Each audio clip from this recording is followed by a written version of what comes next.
Good morning, my name is David Okon. Thank you so much for subscribing to my channel. We are talking about financial support in the United Kingdom. I'm so excited to share this material with you. This is a continuation of the video as we have actually recorded, and hope you enjoy watching what is actually a fantastic content. We are work or are under improvement, and I'm so happy to get this opportunity to share the information with you, to share this video. This is the second part of a video I produced today. It's a continuation talking about financial support in the United Kingdom, and watch this alongside the rest of the video. And thank you so much for your support to everybody who have been subscribing, sharing, clicking notification bell, and clicking like, as well as leaving comment. Conversation is extremely important in this platform, and I'm so grateful for your support. Subscribe if you are new, share with family and friends, and do the needful, the usual. And I appreciate your support, and I'll leave you to it, to enjoy what is fantastic content. We're work in progress, and we are getting there bit by bit. Bit by bit, making a bundle. I'll see you. Continue watching. Thank you so much.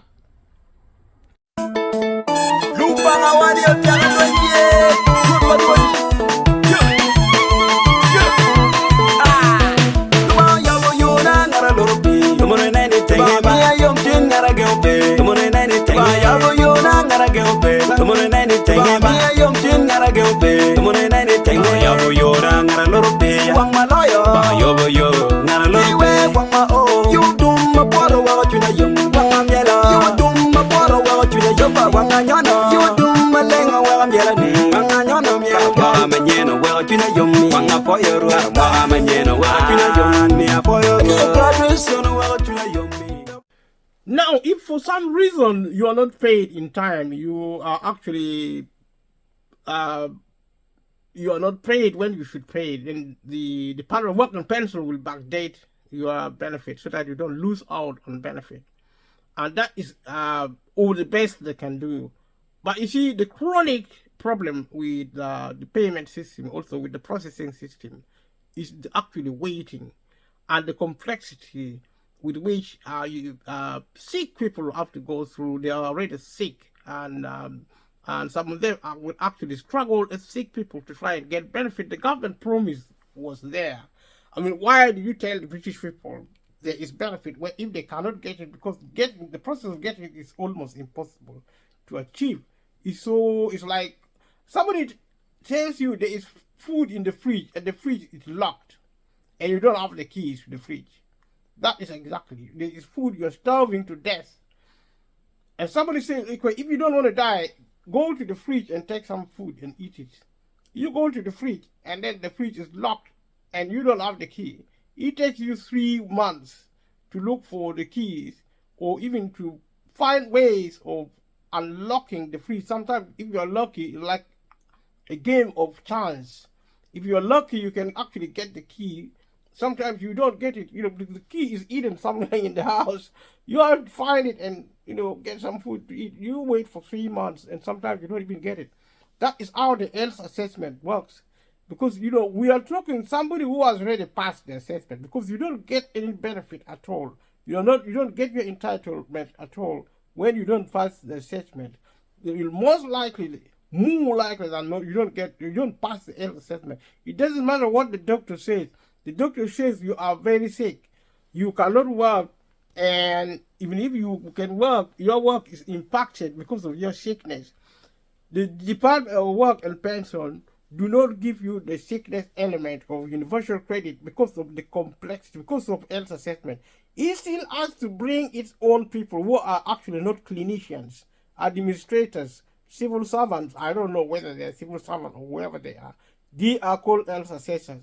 They have to do health assessment.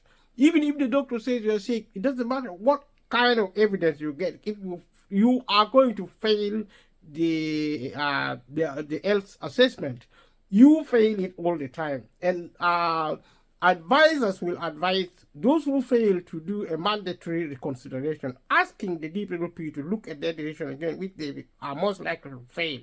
And then the clients are advised again to make an appeal. This will have taken probably 3 to 4 months, perhaps 6 to a year, 6 months to a year. And see, these advisors do not have funding, because you see, challenging the decision of the Department of Work and Pension is almost impossible, because you don't have advisors, because you need highly experienced advisors to go even to court if necessary. And if we are to actually use lawyers, the money is not there for legal aids or for actually supporting lawyers. So the legal system and in terms of advice and also licensing is actually disappearing because of lack of funding. There is no funding because the government is shutting down the public sector for political reason, for ideological reason. It doesn't matter which political party it is. And this is what the British people should be aware. This is what the people of the world should be aware. Thank you for watching. So if you're interested, you can check for the full list of situation where you can get your universal credit for sickness earlier, or actually earlier than straight away. You can get it straight away or earlier than 3 months. The main one, like I said, when you are terminally ill, or if you are too sick, probably to wait. And I already say this, that the policy is irrelevant. And any normal person will not have that policy that because you are very sick, you need benefit. No, you don't. You need benefit because you don't have money. Enough money in the first place. In the second, you probably need money to get out of poverty anyway. And getting money to get out of poverty means the level of income, or your income from benefit, should increase. And also from work, because the two primary sources of income for ordinary people are actually through work, especially employment, but also benefit. And also self-employment if you are actually a small and medium business. And that is how it works. And people want to get out of poverty. And this is what you should tell your MP, if you have one. If you don't, then look for an MP and speak to your MP and let them go to Parliament and speak to the government to change the law. It doesn't matter which government it is. Thank you for watching. Continue watching. Thank you so much.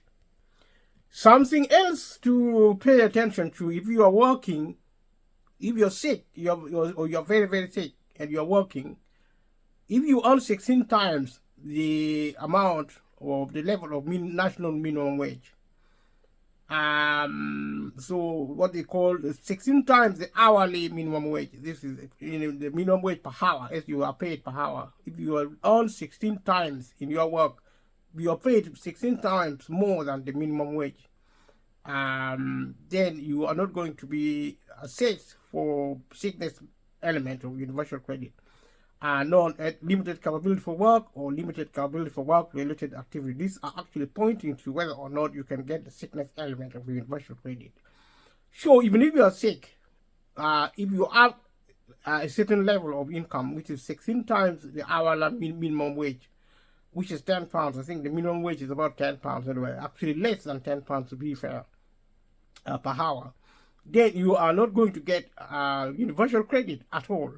Because universal credit is means tested whether you are sick or not. So that point has been raised in the other video.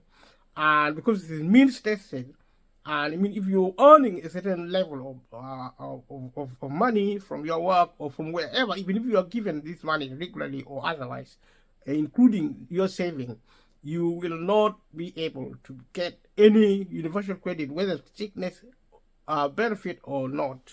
Continue watching. Thank you so much.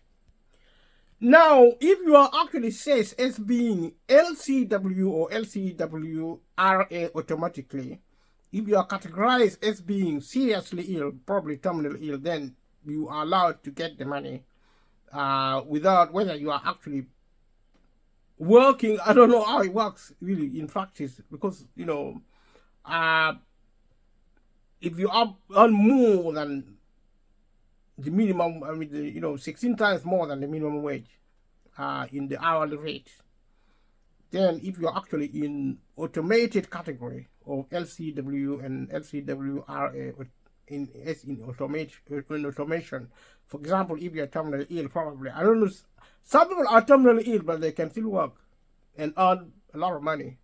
It's not rocket science. So in these circumstances, you are still given universal credit for sick people, because you are not going to live very long. So the cost of the land is if you're actually trying to be alive. The government is reluctant to help people who are not suffering to the point of death.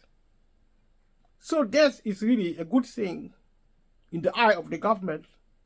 If you are trying to get benefit, you are given as much as you like, because you're going to die anyway. I am not really trying to imply anything here, but the government need to start thinking again.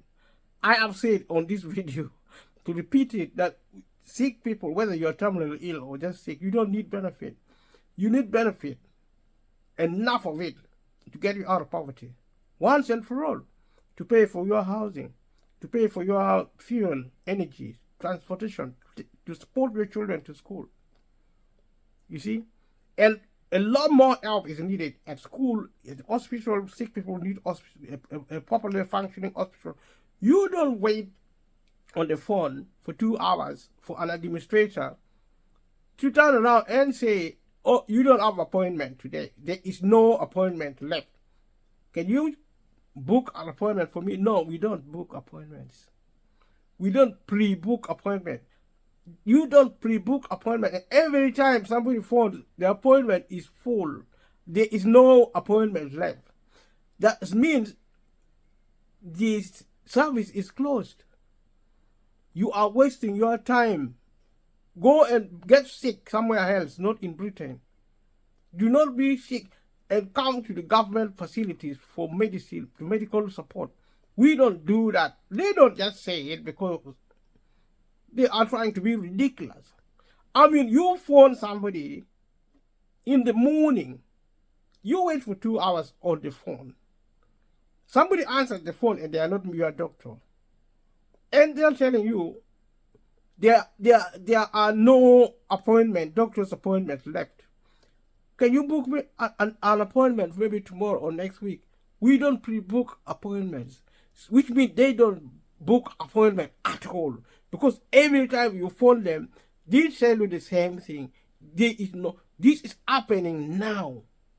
If you are actually dependent on the NHS, probably they check your record for some reason. The same with dentistry. That is what is happening. People are actually failing to access medical. They have a lot of discretionary support. Probably, for whatever reason, some group of people perhaps are being excluded from healthcare. I don't know why. Somebody just tells you over the phone. It's like a lottery. If you're lucky, you get an appointment. If you're not lucky, for some reason, maybe you sound healthier than somebody listens to you, think this person is not sick enough. We're not going to give them. I can only imagine why suddenly it has changed the last 12 months, where now it is almost always impossible to access a medical doctor. If you go to an emergency, it's even worse. You can actually, this is happening now. This is the latest. You can wait for 2 days in the hospital. Nobody cares. Continue watching. I appreciate that. Sometimes, if you're already assessed for limited capability for work and limited capability for work-related activity, you already done an assessment, and for some reasons, you are being reassessed. So you're going to be assessed again. And the rule of earning more money if you're sick doesn't apply to you, which means you are already assessed and you're probably already getting money and you're being reassessed. and the rule doesn't apply to you. The rule for earning £16,000 over and above the minimum wage, applying where you don't get actually any money, and there are exceptions to this rule, and one of the exceptions to this rule is saying if you are actually we already been assessed as having eligibility for sickness benefit, and you are being reassessed. I don't know. I don't understand that. I'll leave a comment below. Thank you so much for watching. So the 16 times more than the minimum wage rule doesn't apply also to people who are actually getting DLA. If you get DLA, PIP, or attendance allowance, DLA is a non-means-tested sickness benefit. It's another form of sickness benefit which is not universal credit, which is actually non-means-tested. It doesn't matter how much money you have, because you see the thing with DLA and PIP, as well as a personal independence payment and also attendance allowance, if I'm correct, if you are probably a millionaire, you can still get a DLA for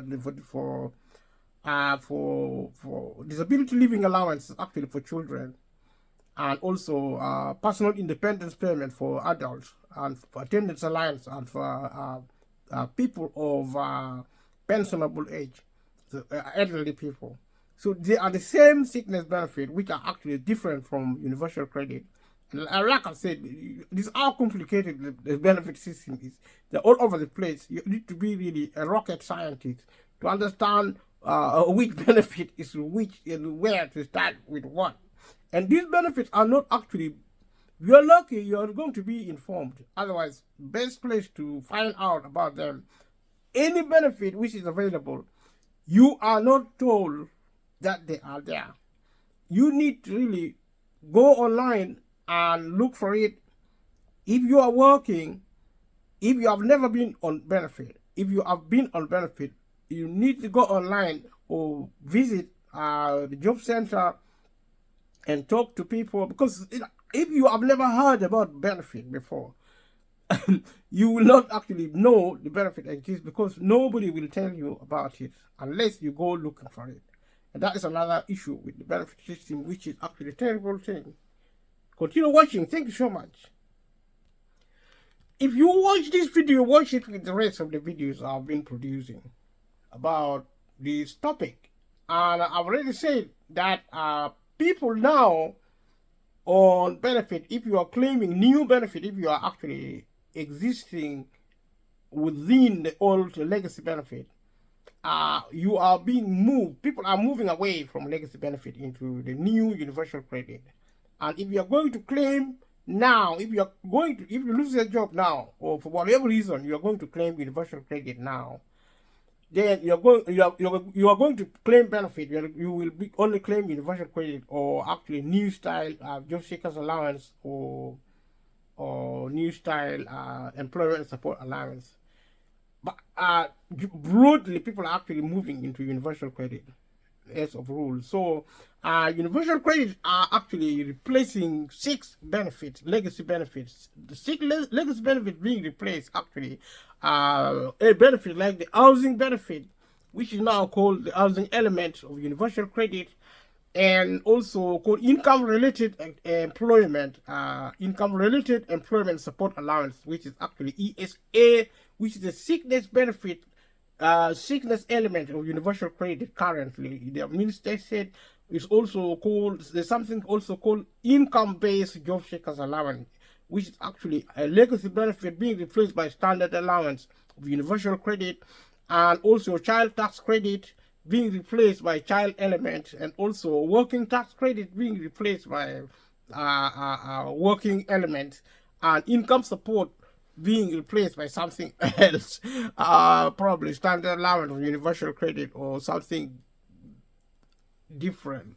Thank you for watching. Continue watching. So, an example of when you might be required to move from legacy benefit to universal credit is when there is a change in circumstance, such as when you actually, maybe your situation changes in certain ways. For example, if you separate from your partner, And this may mean you are claiming benefit jointly, but because you have separated from your partner and you're no longer claiming jointly because you have separated with her or him, this means your benefit stops and you have to claim again. That's the whole point. So, and the rule says if you're making a new claim, you're no longer going back to legacy benefit. That means that is a way of moving into universal credit by way of automation. And also, if you probably move to a new council area, if you move to a new council area, your benefit will stop from a place where you are. You move into a new area, you need to make a new claim. But because you cannot claim legacy benefit, generally, you have to claim universal credit now. That's one of the ways you can move from from legacy benefit to universal credit. Also, you will be required to move from legacy benefit to universal credit if you get a letter of notice notifying you to move from legacy benefit to universal credit. The letter is actually called migration notice. This letter actually tells you to claim universal credit by a certain date. Normally, it gives you about 3 months deadline, and it's something called the deadline day. And normally, if you don't claim within 3 months, then they give you an extension for 1 month. It's called final deadline. If you don't claim universal credit, likely, if you don't give a proper reason for actually extending in the first place, but also failing to claim within the extension period of 1 month, then more or less your legacy benefit is going to stop. What I'm trying to say here is that because as soon as you are asked to move, your legacy benefit will stop anyway. And you are best to claim immediately. And if you're lucky enough, you probably get it for less than 5 months, which most people actually wait for 5 months. And because of the nature of the thing. And if that happens, then because you are left with that benefit anyway, what you make a claim, and if your benefit is being processed and you're provided adequate, the basic they need to start processing your benefit, the moment you are actually informed within the process that your benefit is being processed, then you can actually get what they call universal credit. I think they're called, basically you borrow money from the Department of Work and Pension. You borrow money to the equivalence of how much universal credit you will get, about £400 per month, starting of the standard lines. So that is actually is called advance, I think, benefit advance. You get benefit advance and you pay it back because your borrowing is a loan, because you're waiting for universal credit. It takes 5 months, of 5 weeks rather, to be paid, if you are going to be paid, but also it's subject to evidence. If you provide the right evidence, I already discussed this elsewhere in the videos, so you can watch this and the rest of the video. But most importantly, if you are actually wanting to learn something about the policy of government, go to gov.uk and also to other organizations which are in the UK, like Citizen Advice, public website, like maybe Shelter, or for housing, maybe NAS. You can look for this information because they are all part of welfare benefit system. Some benefit system is actually non-monetary, but universal credit is only money, including benefit advance, which you pay back without paying interest on it. That is a big deal when you are borrowing, because most borrowed money is like, I think, mortgage interest paying, because the universal credit can pay you your mortgage interest, but I think you also pay it back because it's a loan. You borrowed, you have to pay it back, and paying it back, I think, with interest. I'll have to check on that information. So thank you for watching.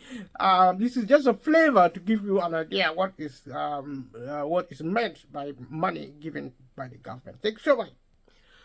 Another way, moving away from legacy benefit to universal credit, is actually voluntarily. You can decide if you're already getting legacy benefit. You can decide to move back. Normally, the advice is to think carefully, to make sure that you are not going to create problems for yourself, because like most changes, it is in its complexity, and also mostly intended. Universal credit is intended by default, is intended to make life harder for claimants. That's why the government is keen for people to move on to it, because it's a flagship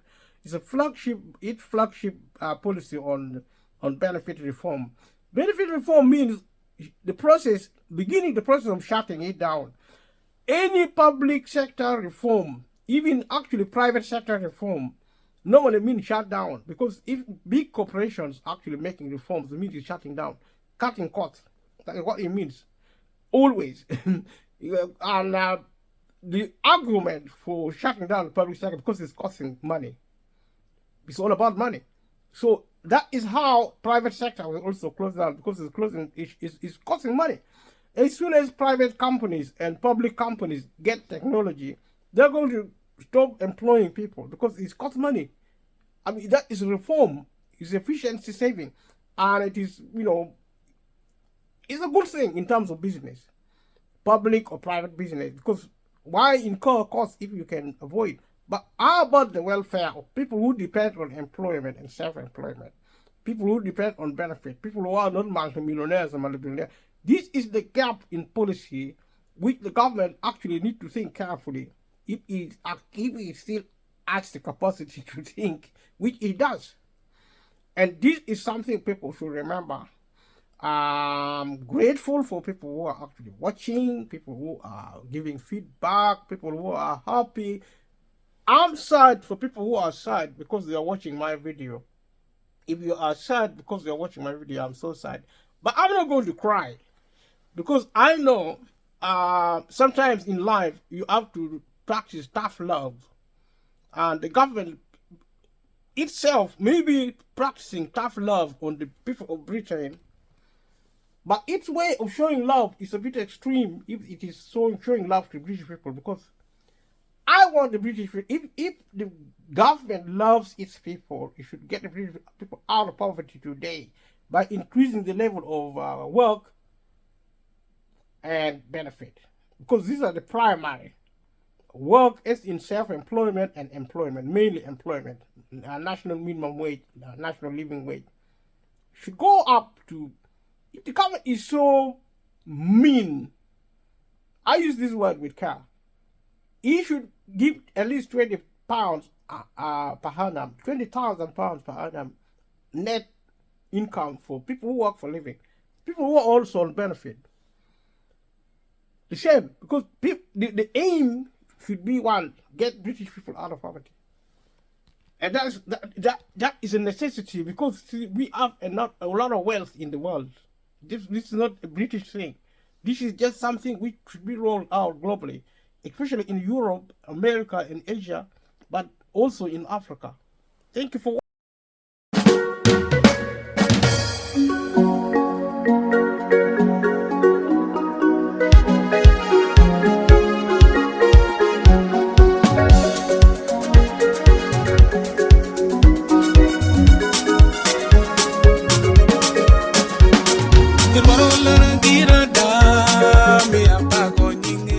Thank you so much. Continue watching. We are talking about universal credit. We are talking about moving from legacy benefit. We are moving from legacy benefit to universal credit, which is actually the opposite of legacy. It's new. Universal credit is new. We are moving from the old benefit, which is legacy benefit. We are moving to the new benefit. You will not, if you have already moved, if you decide to move, as soon as you decide to move, any legacy benefit you are getting will stop. It will end, which means you will not have any money left for your livelihood. You're going to be actually in the dark. You don't know until a letter is written to you that your benefit is being processed. Then you will be able to ask for benefit advance, which you will have to pay it back. You go into debt straight away, in other words, because it's a form of debt. Any money you borrowed as a loan, which you borrow, it doesn't matter what it is called. Maybe they call it benefit advance. Whatever it is called, it is loan. You need to pay it back, whether you like to pay it back or not. The only difference here, you don't pay with interest. You only pay the money, but you don't pay the interest, which is something good and something not so good, because if the government all simplified the system, you get benefit within hours. Within 6 hours, you should be paid any benefit. And I wouldn't want to stray too much on the front of income with employment, for example, because if you're self-employed, sometimes you're paid your money into your hands. If you want to process it in some way, you get your money straight away. But if you are working for a living, sometimes you wait for a month also.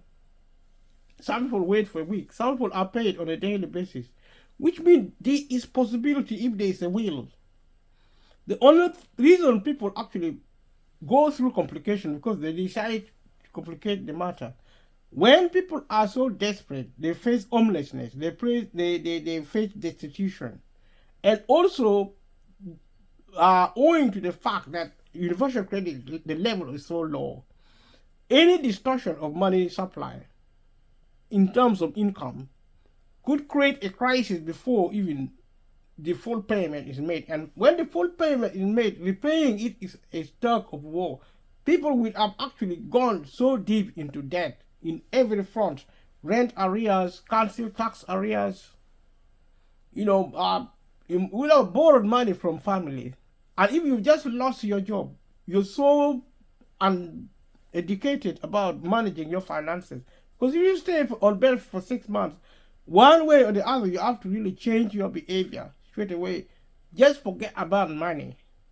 Live as if there is no tomorrow. If you are working, work like nobody is looking. If you are dancing, dance like... if you are working, work as if you don't need the money. And if you are actually playing or dancing, do it as if nobody is watching. So if you are on benefit, live like there is no money. Forget about money. Just pretend you don't really live to have money. Your world changes. And this should not be the case in Britain. If you are working 0-hour contract, you're in serious trouble. If you are working as a normal person, as a working class, getting minimum wage or living wage, you're in serious trouble or poverty. Poverty will visit you immediately. If you work as a technocrat and you are paid maybe 100,000 or 200,000 and suddenly you lose your job, you may think to go and start doing delivery, driving vans, or cleaning, or doing care work if you get the training, or security if you get the training. These are the areas of employment offenses with chronic low pay. These people are treated as if they are not human even. And with the advent of education closing down now, the schooling as it is, the schooling is happening now when government failed to actually support students. Students used to get grant, and government also used to give grant to schools. So the level of student, the cost of education in university, in higher learning, was actually about between it's about 3,000 to 4,000. It was 3,000 to 4,000 per annum. It was affordable even if you are not getting grants. Today, it is going up. In some cases, probably going as high as 20,000, 15,000, 13,000. This is because the government has stopped subsidizing education. In the first place, in the second, it has also stopped subsidizing students with grant. You now get student loan you go into debt before you even start work. Before you even get your degree, you're already in debt. And these debts are actually subject to interest payment. This is outright wrong. The British people keeps quiet. They keep quiet. The government continues to do as it like. That is our absolute. The British government has power over the British people in the UK, and also every government in the world, especially government in Africa. Government have really increased in power. This is contrary to the principle and the value which is consistent with democracy. Democracy means government of the people, by the people, and for the people, which means the people are the power. People should have the power. How can you have power if you have no money? If you are actually having to be employed by somebody, if you are having to, which are actually the majority nature of work and income, you have to work for a living to someone else. Somebody else owns the employment. You don't own it. You are actually a servant.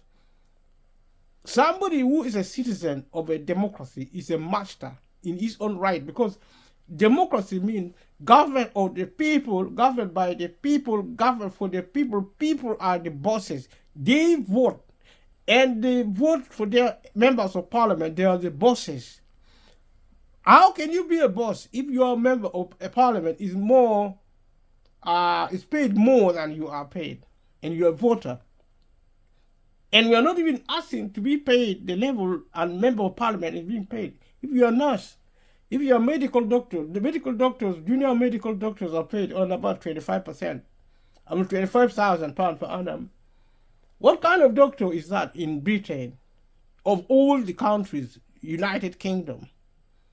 You know, and the story is actually spreading across the globe. It's not just in Britain because of globalization.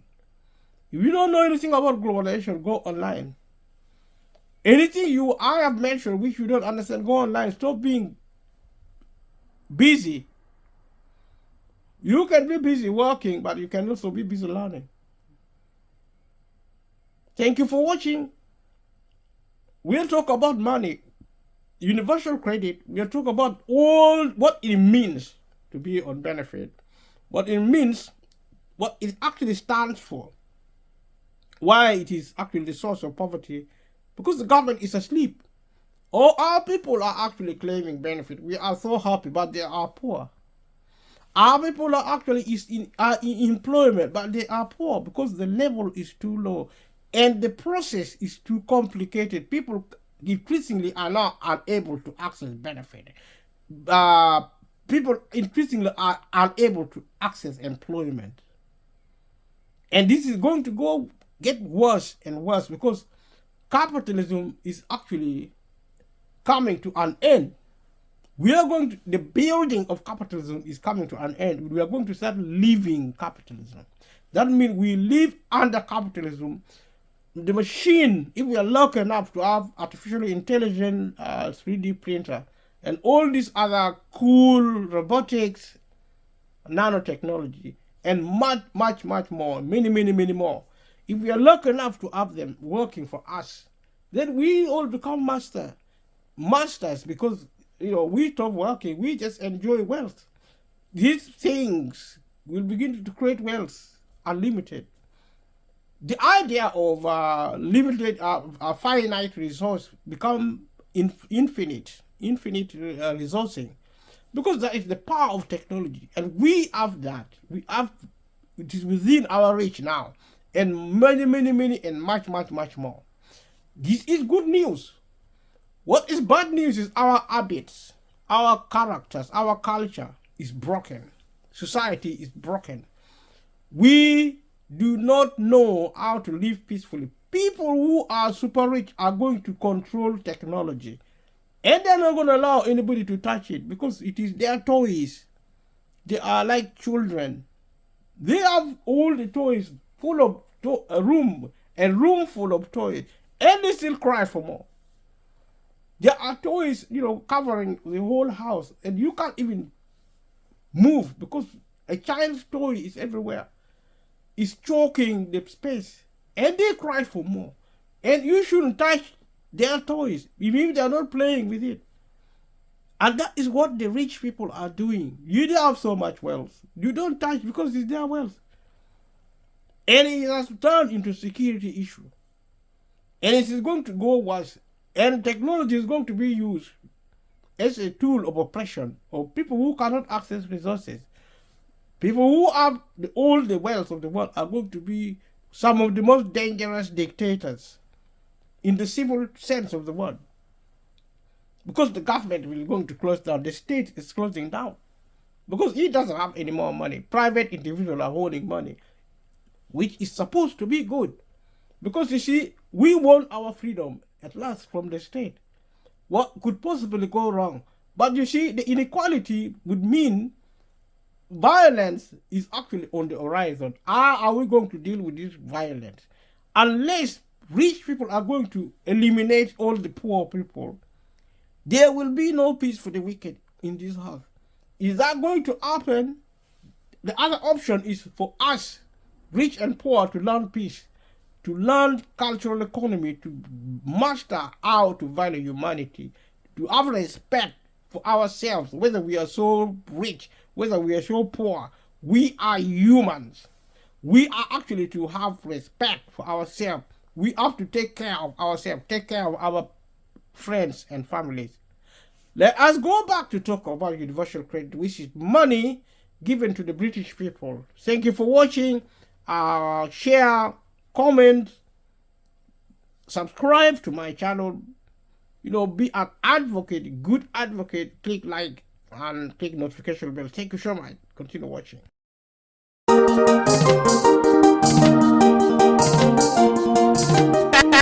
MVC record. Bravo, Jesus, on the beat.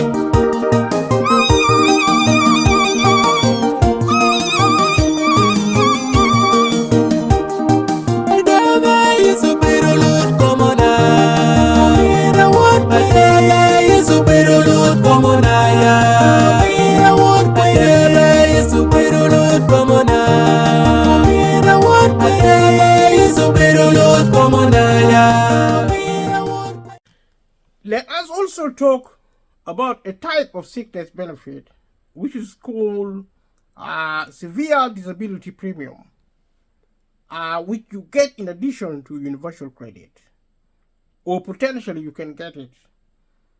And these are actually to do with disability.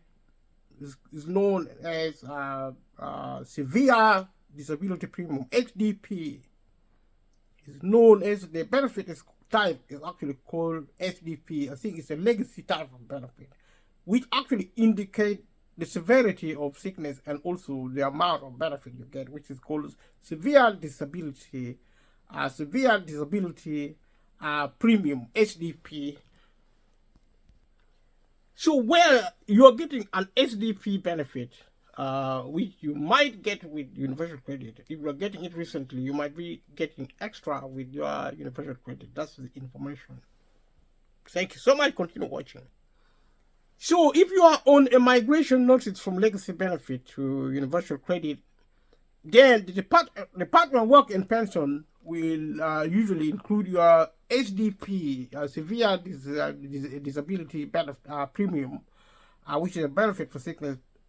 For people who are sick with a sickness benefit, when the Department of Work and Pension is working out how much universal credit you're going to get, which is extra in addition to standard allowance and the rest of the benefits, this being a sickness benefit. So they will include your SDP as an amount if you are getting it or if you are stopped getting it before migrating. This is actually migration policy. It's from legacy to the new benefit. Thank you so much. Continue watching. In this sense, you get something called managed migration transitional element. This element is a payment in addition to standard allowance of universal credit. And you are given extra amount in addition to your universal credit with SDP, which is severe disability premium. If you are getting it, if you are probably just stop getting it, you are given, because you are actually given this extra to avoid you being worse off than when you are on the old benefit. Old benefit sometimes pay more and in the event you're losing certain things, then you are not supposed to lose out because of the nature of the conditions of benefit. And this actually, this extra amount paid in addition to your universal credit is actually called managed migration transitional element. Even every time you hear element, you know it's an additional payment of universal credit. There are times when you might not get paid the managed migration managed migration transitional element. You might not get it under certain circumstances because you might still get an extra amount because of the SDP, and in the situation where you don't get actually the extra, when you don't get the extra element in your managed migration transitional element, because your old benefit have already stopped. If your old benefit was already stopped when you are claiming universal credit, then you don't get the migrational element within the SDP regime, and you get more money from universal credit than your old benefit because it's means tested. And if you actually you don't get the managed migration transitional element, if you don't get it, you might still get an extra amount because of the SDP. You will need to apply for universal credit within a month after you stop getting the benefit with the SDP. You can still get that extra amount in certain circumstances. Now, SDP is an element in addition to your other benefit, which would be standard. Sometimes when you are getting SDP, you get it with housing benefit, which is a legacy benefit. If you are only getting SDP with your housing benefit within the rules, you can't get an extra amount with your universal credit. And leave a comment below if you think this is complicated or not. Because if you are getting your SDP with housing benefit, which is a legacy benefit now changing into housing element of universal credit, then you won't be able to get an extra amount with your SDP within the migration transitional element regime. And the other situation where you cannot get the extra amount is if you move in with a partner who is claiming universal credit. And also there's a situation also where you stop being eligible for the SDP, so you don't get any extra. So if you are not sure when you to apply for universal credit, you can talk to people who can help. And thank you for watching. So when you are migrating from legacy benefit to universal credit, and if you are actually in a situation where you get SDP, when you get severe disability premium, and also you are experiencing a condition of managed migration, then you are actually subjected to claiming under managed migration, and claiming under managed migration, you will get one transitional element for your old claim, including the SDP. The SDP is not going to be treated separately. It's going to be treated as a conglomeration of benefit, of one benefit including another, including SDP, is going to appear as universal credit, as a transitional element of universal credit, and the SDP is not going to be treated separately. The DWP include the SDP in the managed migration calculation, even if you are only getting it with the housing benefit.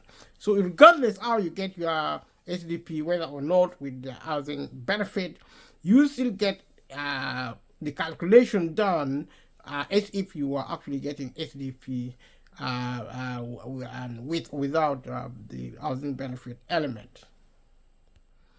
So there are actually situations where if you're trying to claim benefit, when you're trying to actually manage your migration in transitional sense within the transitional element of universal credit, you might still be able to get the SDP transitional element. And if that is the situation, then you get some benefit in that way. And you will need to be eligible for the SDP transitional element and claim within a month after they stop getting, after you getting the legacy benefit with the SDP. Normally, if you're transitioning from legacy benefit to universal credit, you have to keep within the deadline. And there's a possibility that the claim, the final deadline is actually missed. And the final deadline is missed, which means the client is potentially going to be in trouble, because when the final deadline is missed, it means there's a potential for the client, for somebody who is trying to claim benefit. There is a possibility of losing benefit, but they can still claim universal credit within a month after their legacy benefit stop, if that is possible. If it is possible to claim within a month. If the time left is within a month from the final deadline, and that's when that's the rule involving universal credit along with the transitional with the SDP. So you will not be able to get managed migration transitional protection, but you might still get an SDP transitional element.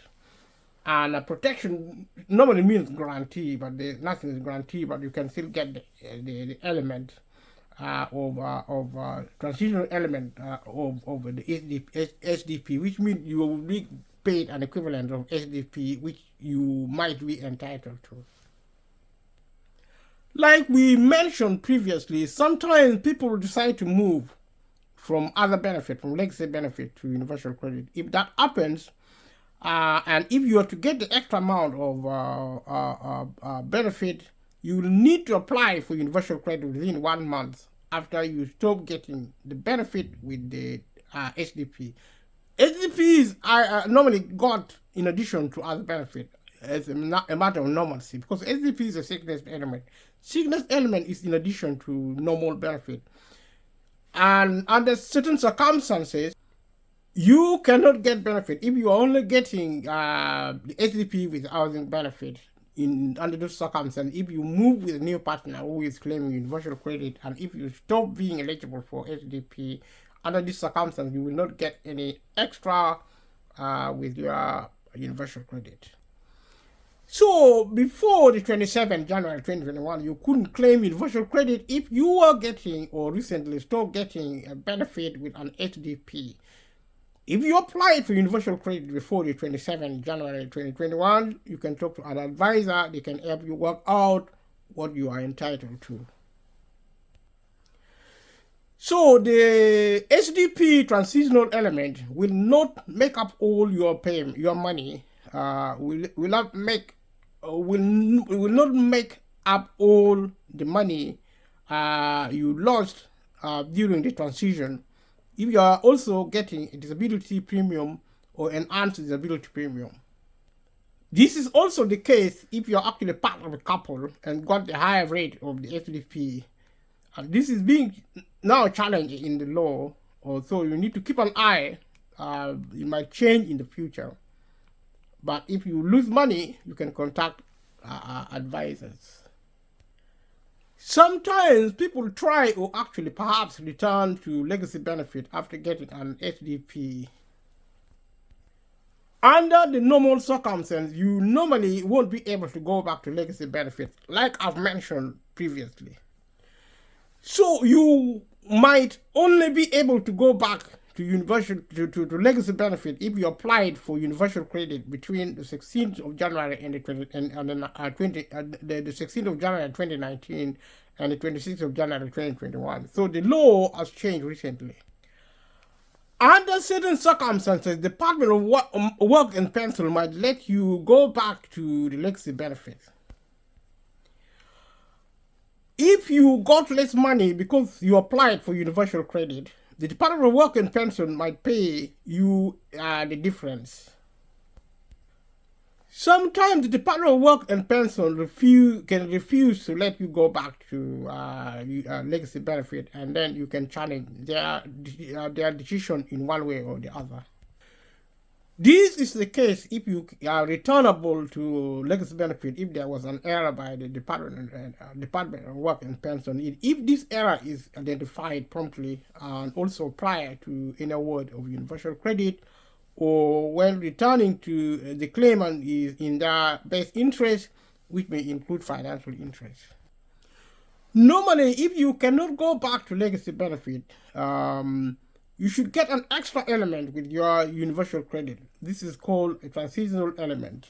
It makes up for some of the money you must have missed out on. You cannot get a transitional element if you are only getting the SDP with your housing benefit, or I've heard a migration notice from the Department of Work and Pension saying they have to move to universal credit. Normally you have to check if you are the formal notice. In order to get a transitional element, you must apply for universal credit within 1 month after you have stopped getting the benefit with the SDP. You must also still have eligibility for the SDP on a specific date. If you applied for universal credit from the 27th of January 2021, you must still be eligible for SDP on the date your universal credit award starts. For most people, universal credit award starts on the date you apply. If you apply for universal credit, it is backdated, and if it is backdated, your award will start on the backdated date. If you applied for universal credit up to the 26th of January 2021, you will still be eligible for SDP when the Department of Work and Pension become aware you can get the transitional element. The Department of Work and Pension now are identifying claimants who can get a transitional element. If you should leave a note on your universal credit online account, or call the universal credit helpline so your work coach knows that you can get it. Thank you so much for watching, and we are stopping this video here. Subscribe to this channel, share with family and friends. If you haven't subscribed already, share with family and friends. Subscribe if you haven't subscribed. Click notification bell, click like, leave a comment below. Thank you. See you in the next one. Take care. Bye-bye.